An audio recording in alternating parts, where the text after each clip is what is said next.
O mercado de abastos agarda o verán para repuntar as vendas. A primeira metade do ano está sendo o peor do esperado, marcado principalmente polo constante aumento de prezos. O sector do mar non goza da mellor saúde posible. Os problemas dos profesionais que traballan na auga trasládanse á terra en forma de aumentos de prezo. A venda minorista de peixe non vive o seu mellor momento neste 2025, cunha gran baixada nas cifras con respecto a anos anteriores. Bueno, a cousa está un pouco parada.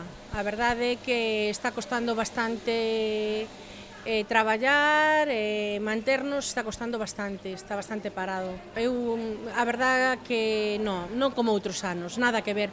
É xente que ven tamén ben apretada, queixándose un pouco pois dos precios. Hai días, pero desde logo desde enero para aquí está costando bastante. Eu nunca recordo así unha época tan baixa. Os principais motivos, a precariedade laboral e o aumento de prezos.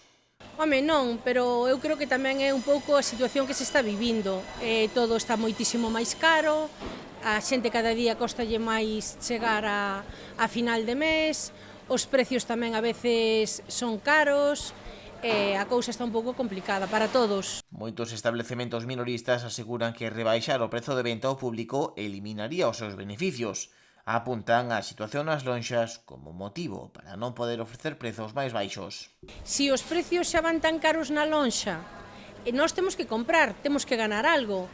A xente que ten restaurantes e que traballa na restauración está comprando máis caro que nunca, polo cual non poden vender a bo precio, teñeno que vender moi caro.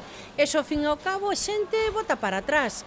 É que estamos nun momento que moi complicado, que eu vexo que isto está cada día indo a peor, cada día para nós xa non é si o vendes, sino que cada día é máis difícil conseguir o produto, e hai cousas que aos precios que van non se pode comprar.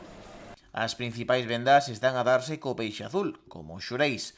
Asegura Juana que, aínda así, non están a ser as esperadas, xa que noutros sectores se pode atopar maior cantidade de alimento por menos valor. No, a ver, agora que xa empeza a facer algo de bo tempo, a xente tírase xa ao peixe azul. Pero que pasa? Un xurel que antes costaba a 3, 4 euros, agora está a 8, a 9, a 10, a 12. Claro, a xente costalle entrar, porque nós somos mar. Entonces sempre tivemos este produto a bo precio.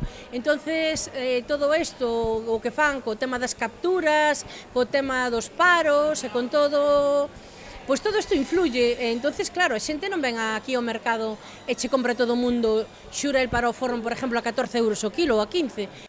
Por iso, tanto Juana como o resto de comerciantes de Boiro e da contorna agardan con ansias a chegada do verán e dos visitantes para repuntar a situación. Nós estamos esperando, a verdad, polo verán como agua bendita, porque sempre ven a xente tamén de fora, entonces sempre alegra un pouquiño máis todo isto. Bueno, o que esperamos é ter mercancía, que iso é outra, porque non hai prácticamente con que traballar.